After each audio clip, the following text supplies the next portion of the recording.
Kasi merong magandang announcement si Claire Castro na talaga namang may lamang katotohanan dahil sa sinasabi ng Pangulo. Alamin natin kung ano itong makahulugan at makatotohanang sinabi ng Pangulo.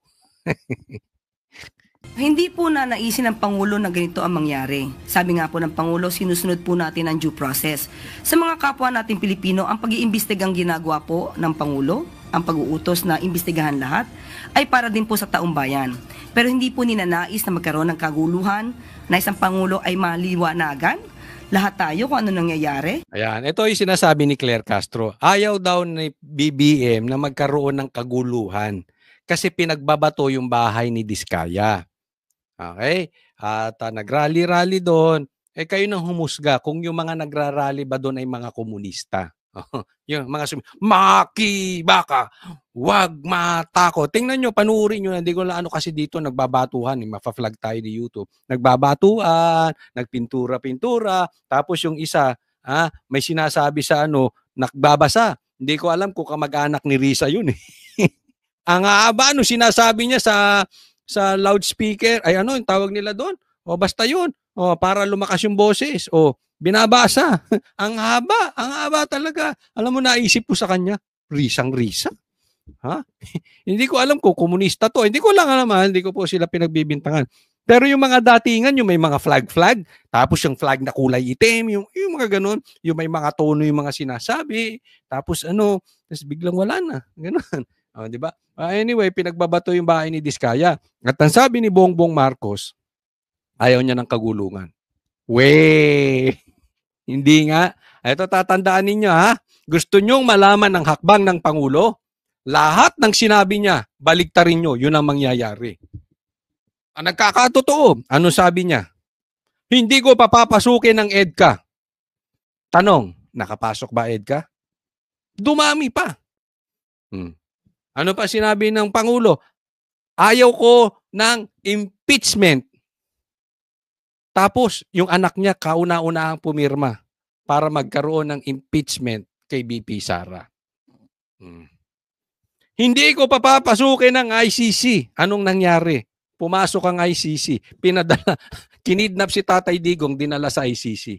Nakikita nyo na? Ha? Hoy, huwag kayong uto-uto, ha? Maraming nauto na yan.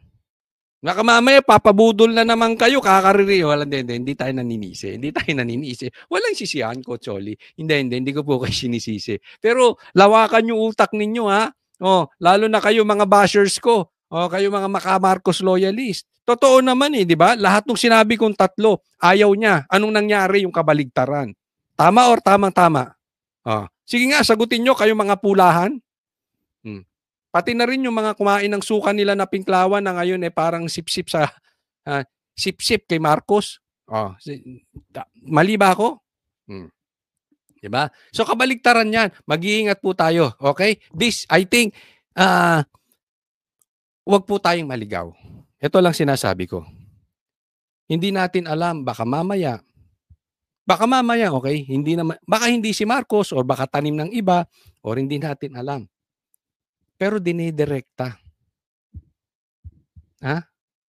Mamaya may papakita ko sa inyong video na talagang alam mo, ang idinidiin dito, Diskaya. Yes, hindi ko po pinagtatanggol ang Diskaya. Meron silang pagkakamali. Una, nagyabang sila. Alam naman nilang government projects Pero, sila po, kumbaga sa mga magnanakaw, kaya yung mga nagpipintura na magnanakaw, wag niyong gamitin yan. Kasi maraming Pilipinong nagagalit dyan. Alam niyo kung bakit? Kasi ang tinatawag na magnanakaw yung tatay nila. Hindi ako hindi ko tinatawag yung tatay nila, pero yung magnanakaw na term, yan ay ginagamit sa tatay nila. Ngayon ginagamit nyo na kay Diskaya, masyado namang itinaas nyo masyado Diskaya. Di ba?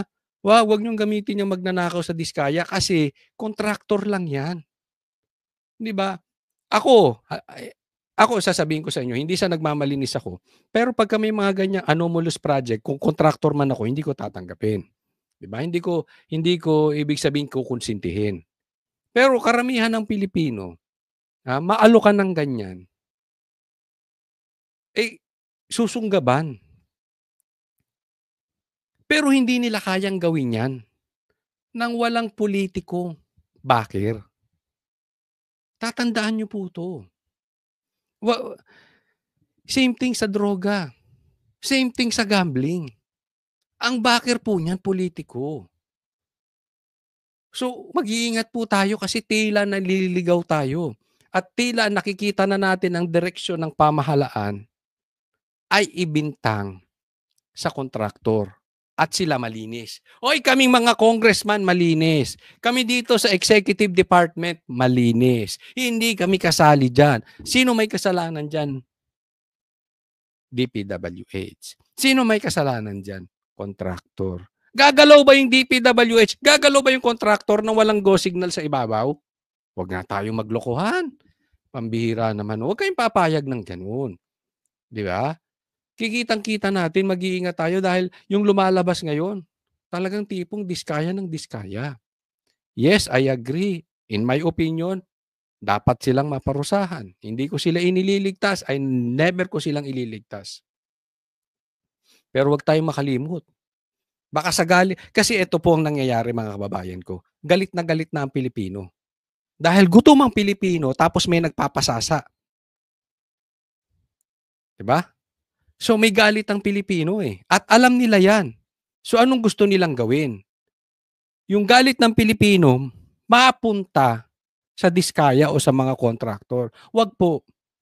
Wag po.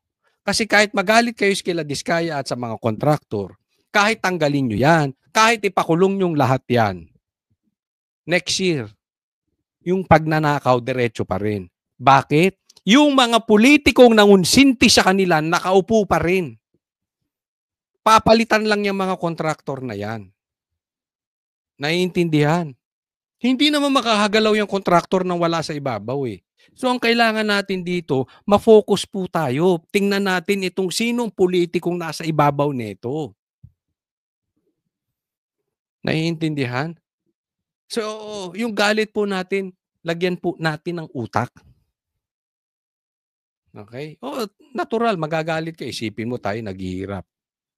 Ni hindi tayo makabili ng kotse, ni hindi tayo makabili ng motor. Karamihan sa atin. Pero sila, ganyan ang sasakyan. Pambihira naman. Diba? Pero baka sabihin ko sa inyo, baka ang diskaya, squatter yan. Oh, squatter yan. Oh, kung ikukumpara mo, doon sa bossing nilang politiko. Kasi ang nakuha niyang mga kontraktor, barya lang compared sa nakukuha ng mga politiko. Ah, 'di ba? Galit na galit kayo sa kontraktor. Squatter 'yan. Sa atin, kumpara natin sa atin, sobrang yaman. Pero ikumpara mo 'yan sa mga politiko, baka magmukhang squatter 'yan. Ah. Kailangan yung galit may utak. Huwag tayong papaligaw. Tatandaan po natin. May mga politiko na pag ang sinabi kaliwa, dapat kanan. Pag may sinabi ang politiko, ayaw ko niyan, gusto niya yan. May mga politikong, pag sinabing gusto, ayaw niya. Alamin nyo kung sino-sino itong mga politikong yan. Mag-iingat po tayo. Sa mga flood control projects at maibigay ang nararapat sa taong bayan.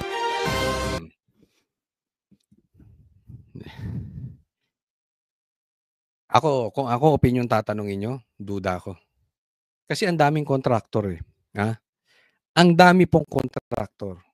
Bakit nakatuon kay Diskaya? Bakit hindi pinanagot ang DPWH? Bakit hindi nyo pa rin imbestigahan? Kasi, ang kailangan natin dito sa mga to,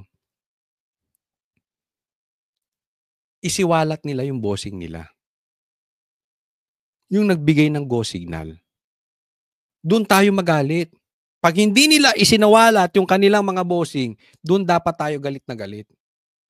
Hindi kung ano yung yaman nila, yes, magalit tayo, okay lang yun. Pero talaga ang buhos ng galit natin, dapat isiwalat nila sino yung bossing nila. Duda ako talaga dito. Itong diskaya na to, duda ako dyan.